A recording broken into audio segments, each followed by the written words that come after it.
Et maintenant, je peux le retourner et lire l'inscription qui était cachée en dessous. Personne ne l'a vu depuis 4-0 ou 5-0 ans.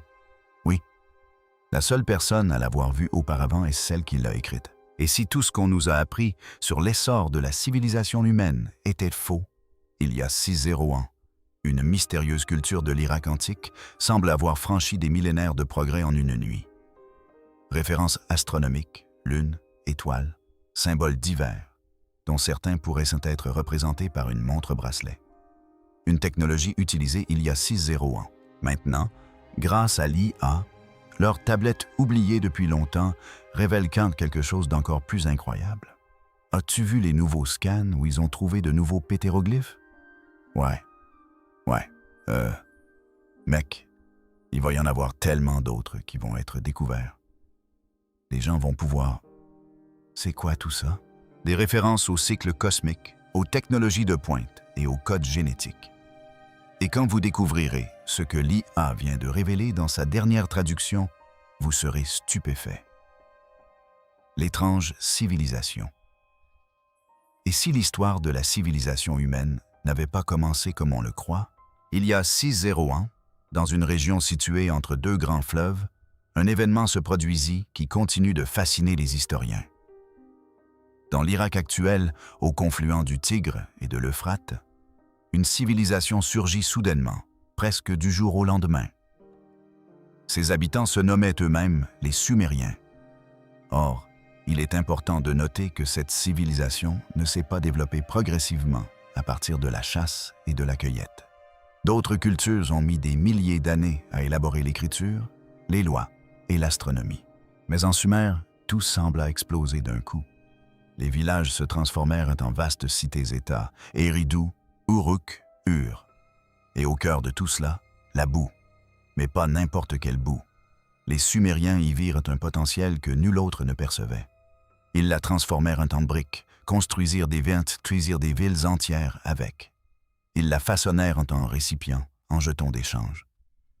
Mais la véritable révolution, c'est qu'ils l'utilisèrent pour créer la mémoire. Ils inventèrent des marques puniformes en forme de coins, pressées sur des tablettes d'argile. Et cela changea tout. Pour la première fois, les humains purent consigner leurs pensées de façon permanente. Non seulement des comptages de céréales ou des listes d'impôts, bien que ces documents fussent importants, mais aussi des décrets royaux, des contrats, de la poésie et des récits entiers. Des récits qui survivraient à leurs créateurs pendant des millénaires. Et tenez-vous bien, quand ils ont commencé à écrire les nombres, ils ne plaisantaient pas. Ils utilisaient un système sexagésimal. Et la vérité, c'est que nous subissons encore cet héritage aujourd'hui. 60 secondes dans une minute, 60 minutes dans une heure, 360 degrés dans un cercle. Ce niveau de précision mathématique était inscrit dans leurs tablettes d'argile il y a des milliers d'années. Mais voici où cela devient étrange. Plus les érudits examinaient ces tablettes, plus ils découvraient de choses inattendues.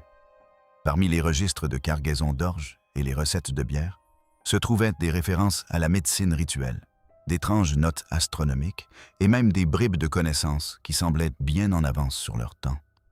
Aujourd'hui, des dizaines de milliers de ces tablettes d'argile reposent dans des musées et des réserves du monde entier. Mais les déchiffrer est une tâche ardue. Une seule tablette peut contenir plus de 1000 signes différents. Chaque signe peut avoir différentes significations selon le contexte. Autrefois, il fallait toute une vie aux érudits pour maîtriser l'interprétation de ces symboles. Seul un petit groupe d'experts pouvait s'y essayer. C'est là que l'IA change la donne.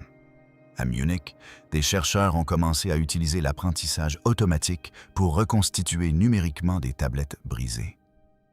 Imaginez résoudre le plus ancien et le plus complexe des puzzles au monde. Au départ, l'IA ne pouvait assembler que des fragments, mais elle a appris rapidement.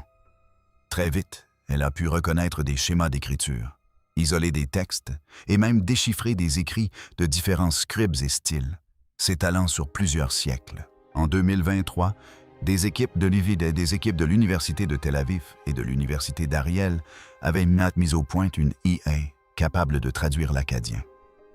la langue de nombreuses tablettes de la forme Kunia en anglais quasi instantanément. Des tâches qui prenaient des années auparavant se faisaient désormais en quelques heures. Comme l'a formulé Big Think, c'était comme combiner Google Traduction et une machine à remonter le temps. Et au moment même où cette technologie devenait incroyablement performante, les archéologues faisaient une découverte capitale, au sens figuré. De nouvelles fouilles ont révélé des tablettes dans un état de conservation exceptionnel, susceptibles de servir de texte de référence pour vérifier les traductions de l'IA. Dans le nord de l'Irak, sur le site de Kurd Khalstan, un ensemble de tablettes datant d'environ 1800 avant notre ère a été mis au jour. Mais les chercheurs soupçonnent qu'il s'agissait en réalité de transcriptions d'originaux encore plus anciens. À peu près à la même époque, un autre site, Gyarsu, l'une des plus anciennes cités sumériennes, a livré plus de 200 tablettes intactes en forme de kunai, ainsi que 60 seaux cylindres. Le plus étonnant, c'est que ces objets étaient conservés dans des conteneurs doublés de bitume, ce qui les protégeait de l'humidité et des dommages. Et comme ces tablettes faisaient référence à des événements encore plus anciens, de nombreux historiens pensent aujourd'hui qu'elles recèlent des connaissances remontant aux origines même de Sumer. Mais l'histoire ne s'arrêtait pas là. En 2025, de nouveaux outils de l'Université de Würzburg repoussaient encore davantage les limites. Ils pouvaient désormais détecter des expressions idiomatiques, des termes techniques et des nuances que les traducteurs humains avaient manqué pendant des décennies. Mais que disaient-elles? Eh bien, il s'avère que ces étranges notes astronomiques n'étaient pas de simples observations aléatoires. Les tablettes révèlent des enregistrements détaillés du mouvement des planètes, des solstices et même des indices de la précession de l'apocalypse, une légère oscillation de la rotation de la Terre que les astronomes modernes n'ont pleinement comprise que récemment. Alors, les Sumériens suivaient-ils des cycles cosmiques s'étendant sur des dizaines de milliers d'années? Les données semblent le confirmer.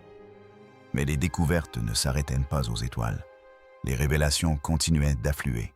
En médecine, les tablettes décrivaient des antiseptiques, des traitements pour les traumatismes et même le diagnostic du pouls. Elles consignaient des données de santé familiale d'une manière qui suggérait une compréhension des traits héréditaires, un phénomène que la génétique n'expliquerait formellement qu'à l'époque moderne. Puis, l'électricité fit son apparition, au sens propre du terme. Certaines tablettes décrivaient des récipients en cuivre et en fer immergés dans des liquides acides. Les termes employés, courant, étincelle, lueur intense, vous rappellent quelque chose? La pile de Bagdad, un artefact ancien découvert des millénaires plus tard, correspond presque exactement à cette description. Les Sumériens expérimentaient-ils l'électricité il y a des milliers d'années? Que ce soit par hasard ou intentionnellement, ils documentaient des processus qui correspondent étrangement bien aux concepts électriques modernes. Mais le plus surprenant, c'est que cela ne se limitait pas à la science. Certaines des références les plus sombres et les plus étranges des tablettes évoquent des pierres qui brûlent la terre et empoisonnent des champs enfouis profondément pour contenir leur danger. Aujourd'hui, nous connaissons le ver du désert, du quartz fondu formé par une chaleur extrême, peut-être suite à des impacts de météorites ou à un autre phénomène. Ces pierres anciennes pourraient-elles être liées? Certains chercheurs le pensent. D'autres évoquent des technologies ou des armes perdues qui défient toute explication simple. Et c'est là que le mythe entre en scène. Les Anunnaki, vous avez probablement déjà entendu ce nom. Dans la mythologie sumérienne ancienne, ils étaient des juges cosmiques, des êtres spirituels. Mais selon des théories marginales modernes, popularisées par Zecharia Sitchin, ils deviennent d'anciens astronautes. Selon Sitchin, les Anunnaki seraient devenus d'une planète lointaine nommée Nibiru il y a plus de 400 ans. Leur mission: extraire l'or de la Terre. Pour ce faire, ils auraient créé des humains afin de les utiliser comme main-d'œuvre grâce à la manipulation génétique. Étrange peut-être, mais voilà. L'IA commence à déceler un langage technique étrange, enfoui dans les passages mythiques. On y trouve des références à des vaisseaux énergétiques, des codes divins, des chambres étanches à l'air respirable. Des termes qui semblent un peu trop sophistiqués pour être écartés d'emblée. Mais arrêtons-nous là. Nous y reviendrons bientôt, et c'est Mew, que l'on pensait autrefois désigner des bateaux divins ou des chars volants, révèle maintenant des détails comme des systèmes de ventilation, des cabines étanches, des revêtements protecteurs. Sommes-nous en train de lire des récits déformés de technologies anciennes? Plus l'IA traduit, plus la frontière devient floue. Avant d'aller plus loin, si ce n'est pas déjà fait, abonnez-vous et likez. Montrez votre soutien avant de poursuivre. L'origine de l'humanité. Mais l'histoire de Sumer ne se résume pas aux étoiles et aux chars volants. Elle nous concerne tous. Et leur tablette ne murmure pas sur les origines de l'humanité. Elle le crie haut et fort. Des textes comme l'Atrasus et l'Arary du Genesis ne m'enchantent pas leurs mots. Ils affirment que l'humanité n'a pas été créée par hasard, ni par la nature, mais par un dessein. Voici donc le contexte. Selon ces tablettes, une rébellion générale a éclaté dans les cieux. Les dieux mineurs, les Aigi, étaient l'Andir, là des travaux manuels. Lorsqu'ils se sont finalement révoltés, les dieux supérieurs, les Anunnaki, ont eu besoin de remplaçants rapidement. Leur solution: créer un être entièrement nouveau, capable d'obéir aux ordres et d'accomplir les tâches les plus pénibles. Et comment? Toujours selon les tablettes, en façonnant un humain à partir d'argile et de ce qu'ils appelaient l'essence divine. Et ils ont donné un nom à ce premier humain, Adamu. Ça vous rappelle quelque chose? Vous n'êtes pas seul. Les parallèles avec des textes religieux plus tardifs sont assez frappants, mais ce n'est pas le plus étrange. Au départ, ces humains étaient apparemment un désastre. Stériles, peu intelligents, bref, pas prêts à s'épanouir. Alors, qu'ont-ils fait? Ils les ont peaufinés sans cesse jusqu'à obtenir le résultat escompté, des humains capables de se reproduire et de travailler. Et là, tout cela ressemble moins à un mythe qu'à une expérience de laboratoire. Grâce à l'IA, nous décelons des expressions enfouies dans ces textes anciens, comme mélange d'essence, rendement du prototype et capacité de reproduction. Et c'est naturellement là que les théoriciens des anciens astronautes entrent en scène, car ils pointent du doigt des anomalies génétiques modernes, comme la fusion soudaine du chromosome 2 humain, comme de possibles vestiges d'anciennes manipulations. Quelqu'un là-bas nous aurait-il joué un tour? La communauté scientifique officielle s'y oppose, mais le débat était loin d'être clos. Et justement, en parlant d'anciens visiteurs, voici l'un des aspects les plus controversés de toute cette histoire. Nibiru. Oui, la fameuse théorie de Zecharia Sitchin. Il affirmait que les Anunnaki provenaient d'une planète lointaine, sur une orbite erratique qui met 3600 ans à faire le tour du Soleil. Selon lui, il serait apparu pour la première fois il y a environ 450 ans. Et à chaque passage de Nibiru près de la Terre, cela aurait déclenché des cycles d'essor et de déclin des civilisations. Que vous y croyez ou non, voici le point essentiel. Les tablettes sumériennes relatent des cataclysmes, des catastrophes majeures, des inondations catastrophiques, des sécheresses, des désastres climatiques. Et elles associent souvent ces événements à d'étranges phénomènes célestes. Ciel rouge, rivières au cours inversé, étoiles menaçant la Terre. Alors, parlait-elle de Nibiru ou simplement de catastrophes naturelles, catastrophes naturelles interprétées à travers le prisme cosmique? Et c'est là que l'intelligence artificielle complique encore davantage les choses.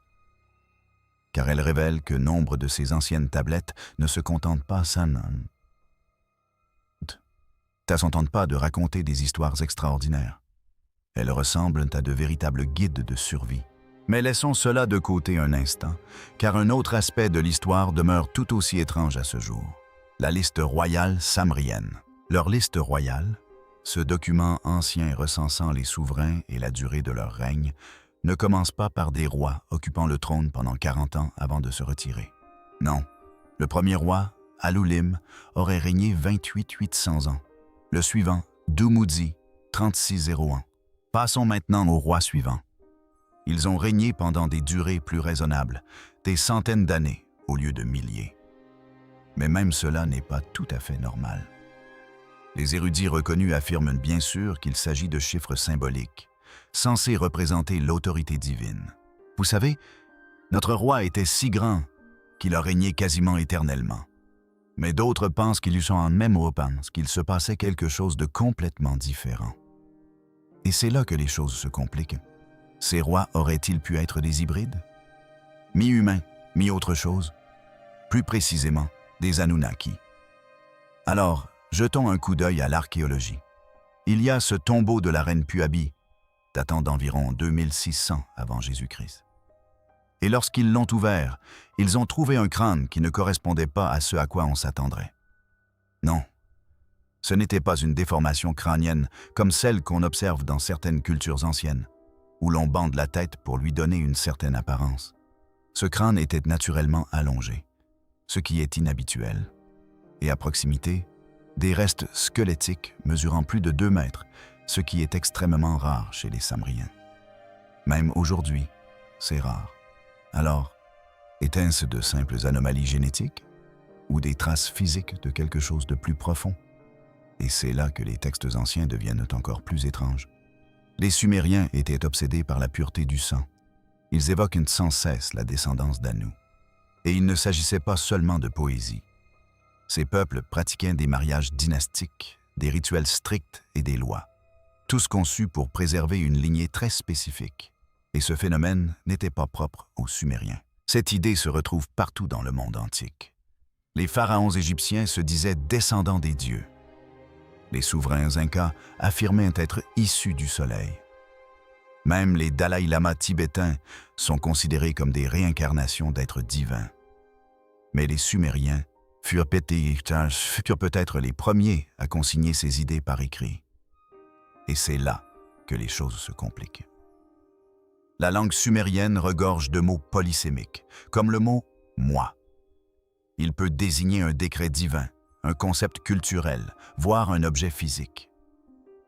Cela a donné lieu, au fil des siècles, à des interprétations pour le moins surprenantes. Zecharia Sitchin, par exemple, affirmait que certains de ses textes décrivaient des objets chargés d'énergie. Il prétendait notamment que la tablette VA243 était en réalité une carte stellaire.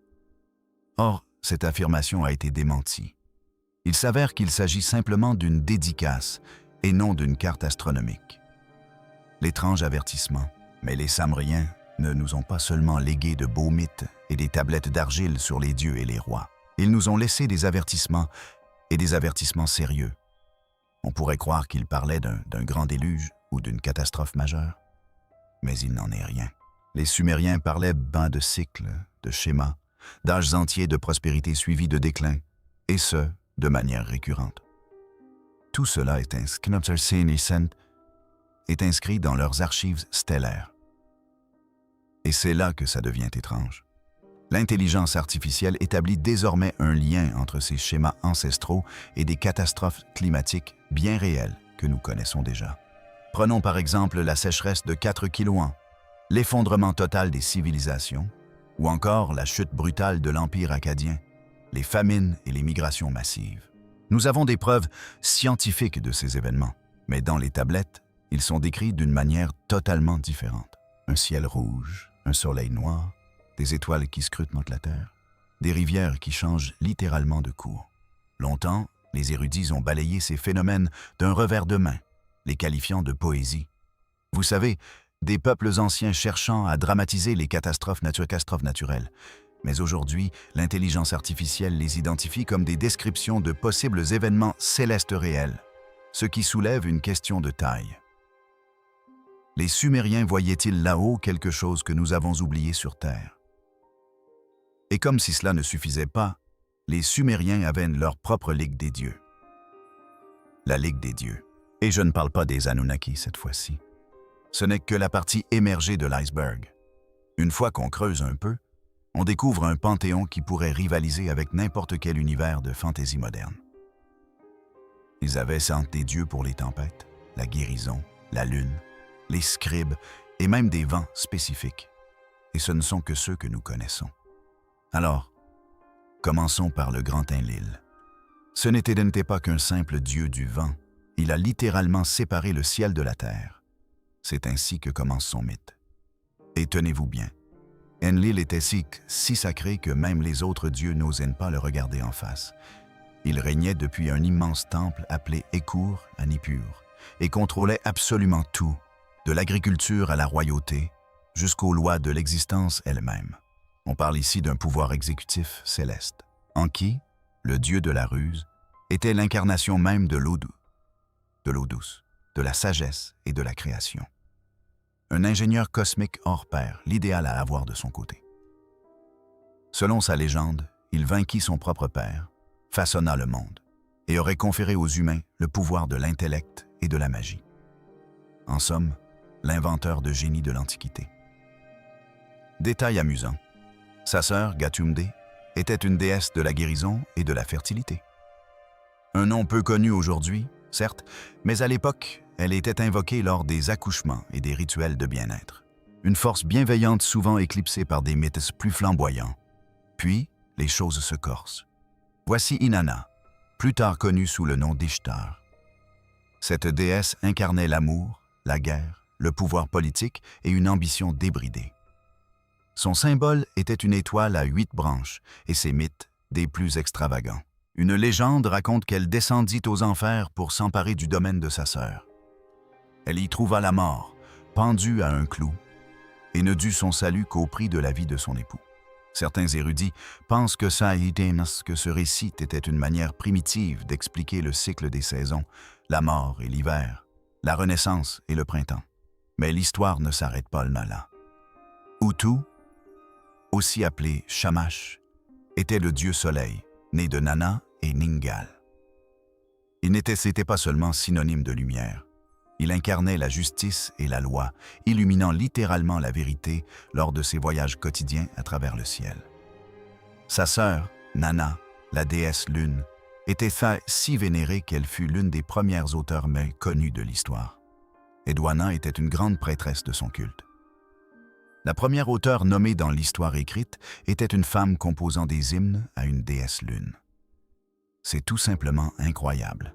Et, cachée au cœur des mythes, se trouve Ninma. On parle rarement d'elle, et pourtant elle était la scribe d'Enlil, la bibliothécaire des dieux, la coucheuse de l'humanité et une guérisseuse. Imaginez un peu, une déesse qui était en quelque sorte la gardienne du savoir cosmique. Il mérite assurément davantage de reconnaissance. Mais le mystère s'épaissit encore. Le Père Céleste était considéré comme l'ancêtre suprême, parfois représenté sous les traits d'un taureau céleste. Son partenaire Kai, la mère Terre, était auréolé d'un mythe si puissant qu'il aurait pu être murmuré plutôt que proclamé. Leur union avec leur enfant, Enlil, aurait donné naissance à toute vie sur Terre. Certains pensent que cela ne se limitait pas à la fertilité, mais constituait une métaphore cosmique de l'interdépendance de toute vie. Et puis il y a Anzu, un oiseau tonnerre géant qui a purement et simplement dérobé les tablettes du destin à Enlil. Il ne s'agissait pas de simples symboles, mais d'objets littéraux dotés d'un pouvoir divin. La lutte pour les récupérer est devenue légendaire. Selon les versions, c'est Ninurta ou Marduk qui a abattu l'oiseau. Mais voilà. Lorsque les Babyloniens ont élaboré leur mythe épique de la création, l'Enuma Elish, le panthéon sumérien, comptait déjà plus de 300 divinités. Plus les chercheurs approfondissent l'étude de ces anciennes tablettes d'argile, plus ils découvrent de noms, des dizaines de dieux à peine connus aujourd'hui. Nombre d'entre eux reposent dans les archives des musées, partiellement traduits, leurs histoires incomplètes. Et voici une théorie audacieuse. Certains chercheurs pensent qu'il existait des divinités locales associées à des phénomènes naturels spécifiques. Une divinité pour une source particulière, une autre pour les eaux d'un marais, voire même pour des vents pédestres particuliers. Ainsi, chaque nouveau fragment découvert pourrait révéler une divinité totalement oubliée. Avant de penser qu'il s'agit simplement d'un joli recueil d'histoires, sachez que les choses se compliquent. Déchiffrer la mythologie samérienne ne consiste pas à feuilleter un livre entier. C'est plutôt comme tenter de résoudre un puzzle dont il manque la moitié des pièces. La plupart de nos connaissances proviennent de tablettes d'argile, dont beaucoup sont brisées ou effacées par le temps. Les chercheurs doivent reconstituer un récit à partir de fragments trouvés en divers lieux, parfois écrits à des siècles d'intervalle. Et même lorsqu'ils y parviennent, la langue elle-même réserve des surprises. L'écriture non uniforme est d'une complexité folle. Une seule syllabe peut être transcrite de 25 manières différentes. Ajoutez à cela les variations entre les dialectes sumériens, akkadiens et néo-abloniens, sans parler du langage poétique et des métaphores complexes. Et chaque traduction devient un exercice d'interprétation périlleux. Et vous savez ce qui est encore plus incroyable? Pendant longtemps, les érudits occidentaux ont considéré nombre de ces dieux comme des bizarreries régionales, primitives et sans importance. Des divinités entières ont été ignorées ou mal classées. Même le célèbre mythe de la descente d'Inanna aux enfers n'a été entièrement reconstitué qu'au XXe siècle, et il a fallu des décennies aux érudits pour reconstituer l'arche dans son intégralité. Les Sumériens étaient-ils des scientifiques secrets, témoins d'un phénomène surnaturel? Ou notre regard moderne déforme-t-il les vérités antiques? Plus on creuse, plus c'est étrange. À votre avis, que représentaient réellement ces joyaux scintillants et ces tiges étincelantes? Partagez vos réflexions ci-dessous. Je lis tous les commentaires. Et si vous souhaitez découvrir d'autres histoires qui vous feront remettre en question toutes vos certitudes, abonnez-vous. D'autres récits arrivent bientôt.